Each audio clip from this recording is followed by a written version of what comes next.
Hi, I'm Buck Stowers. Today I'd like to welcome Selwyn Tupou. Selwyn's been a friend of mine for a while now, and Selwyn came to Big Boys on April the 6th, 2011. And I just want to say thank you, bro, for coming out, and it is really, truly a privilege and an honour to be with you and speak about your journey today.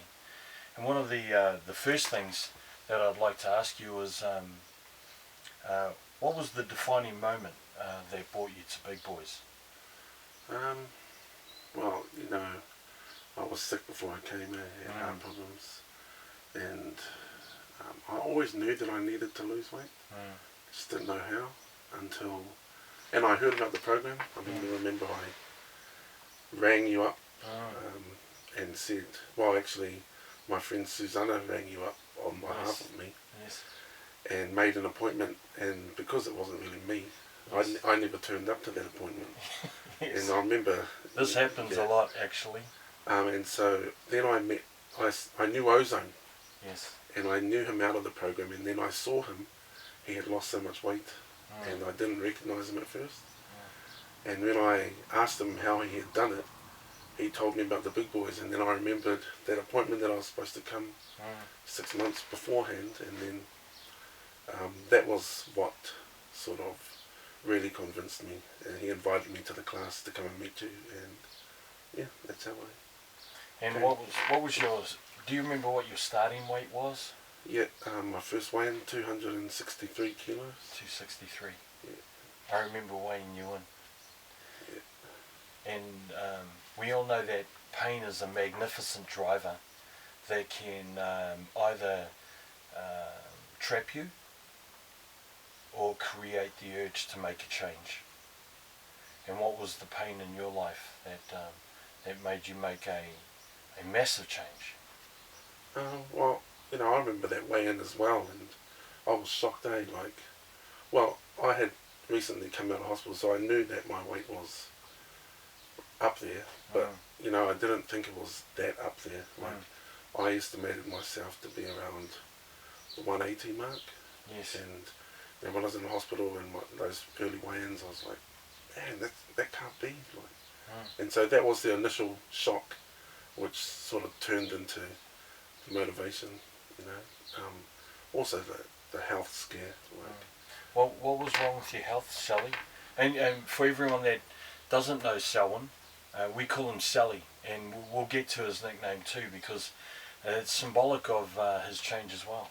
So what was the health scares that you had?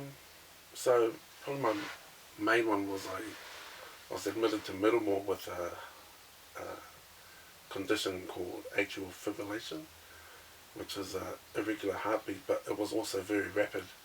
So on that day that they took me in, it was 160 beats per minute, and I was just sitting down, and I didn't know what a normal heart rate was.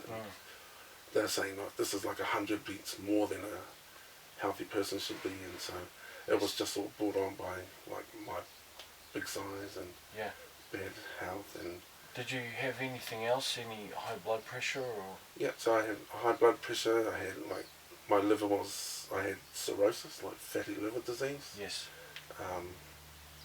What else? Oh man, I had everything. I was lucky I didn't have diabetes. Yes. Or gout and all that, but probably if I had all those things, if I was a smoker, probably would have gone. Have died. Yeah. You remember my first class? I came to class with a big medical tampon stuck in my nose because my nose just wouldn't stop bleeding. Yes. And what were your thoughts? Because I know at that point in time, you were really worried about leaving this earth. Oh, yeah. The doctors said if I didn't do anything, I'd be dead by Christmas. That was October. Yeah. Well, fear is the great motivator or the great encompasser. How great was the fear of just starting the journey? It was, I was scared, but when I came and I saw the guys, I saw all these big guys exercising, and I thought, oh, I can do this. you know, that was a great motivator. But you know, that was before I had started exercising, and so even on the first class, I was a little bit like confident because seeing these big guys jumping and running, I was thinking, oh, I should be able to do it then. Yes. But you know, I came to my first class and oh man, that was hard. I sat there the whole time, and it was still hard. I mean, you guys just put me on that thing for like an hour, and I thought, oh man, I don't want to do this for an hour. But yeah. At the same time, I didn't want to do that for an hour, but I knew I couldn't do all that other stuff that, you know, all those other guys were doing. Like, they were doing relays, I think. Relays, getting up and down off the ground. Yeah. Oh, I couldn't do that. No. Yeah. And, you know, of course, with your high blood pressure, getting up and down off the ground would make your blood pressure even higher. Yeah. You already had heart disease. You already had liver problems, and they're already saying that you could die in the next 2 months. Yeah. And you're still here 4 years later. Yeah. 4.5. 4.5. And how's the journey been for you, my friend? It's been good. My first 2 years was really good. I dropped like, you know, heaps of weight in my first 2 years, but like since then, I've just been sort of floating around the same weight, but like other things have improved. What's the most weight that you've lost? 90. I got down to 170. 170. Yeah. From 200. First of all, what was your heaviest weight? While I was in hospital, they weighed me and I was about like 275. 275. Yeah. But most of that I lost was fluid that I was carrying. I mean, they drained it out of my lungs. Like, I don't know, 15 kilos worth of pink stuff. So Selwyn, you were going to die. Yeah. I'm so glad that you're here with us. Me too, yeah. You've become such a big part of our family. You know, the Big Boys and Big Girls family and Genetics Gym. I must say that the journey when I first saw you, I could see the fear in your eyes. And do you remember the first day that I weighed you in? Yeah. Do you want to tell that story? Okay, yeah, so, I mean, everyone knows I've been through the process. In those days, we used to sign up with Buck, go in, do an interview with him. He'd give us that questionnaire, and it talked about what are your goals, can you see the roadmap, do you know the journey, and I remember, you know, I went there for me, I wanted answers to help me, and you turned around and said like, well, first of all, you offended me when you said like, I don't know, I mean, I can't remember, but I mean, you called me like fat or something like. I didn't call you fat, but when I asked you, how are you feeling, and you said great. Yeah, that's right, yeah. And yeah, I said I was pretty good, I was feeling alright, and you sort of said, don't lie to me, like, you're a quarter of a ton, you're going to die. You're going to die. Yeah, and then I said, well, I was thinking, okay, yeah, well, I don't need to know that, that's why I'm here. And then I wanted to know, like, how can you help me? But then you turned around and said, like, I need you to help someone else. Yes. Something like that, and I was like, oh, man, I came here for me, like, not a marketing thing to, like, try and bring more people into the gym. But now I realise, you know, what it is, like, it's that principle, you know, to help yourself, you've got to help someone else, like, you know, the times when it gets hard. Yes. If you can't do it for yourself, you've got to do it for someone next to you, you know? Yeah. And how did that work? When you left that day, I knew that you were pretty annoyed. Yeah, well, I was sort of annoyed because I was, you know, at the same time I was thinking like, man, I came to the gym for me. Yeah. And this guy wants me to come and bring, like, do his advertising, bring someone else. But, you know, I knew exactly at the same time who I could bring. Yes. Was my brother. And you came back the very next day. Yeah. With your brother. Yeah, I went home and talked to Jace. I wasn't sure whether he was going to say yes.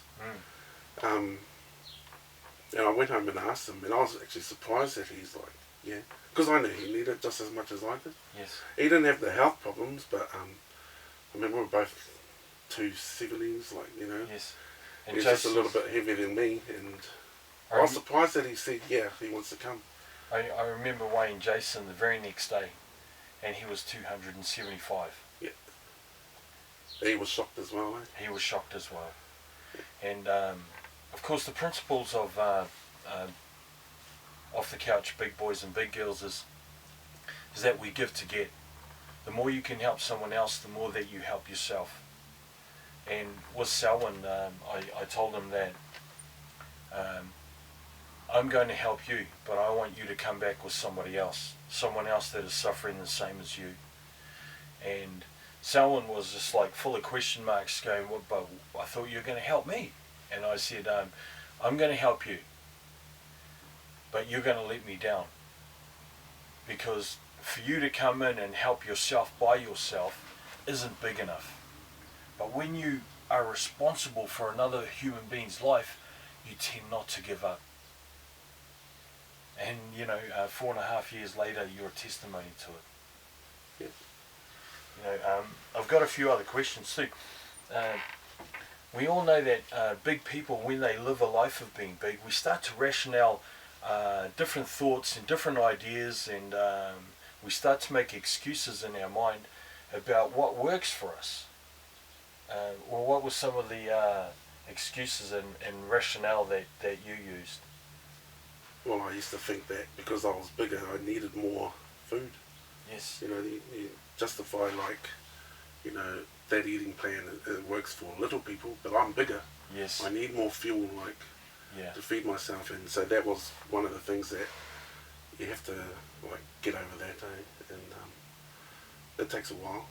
Yeah. But finally clicked. It's still a challenge today. The exercise part. That's the easy part now. Yes. 4:30 every morning. No problem getting up, getting to the gym. Mm. But it's when you're away from the gym that's the real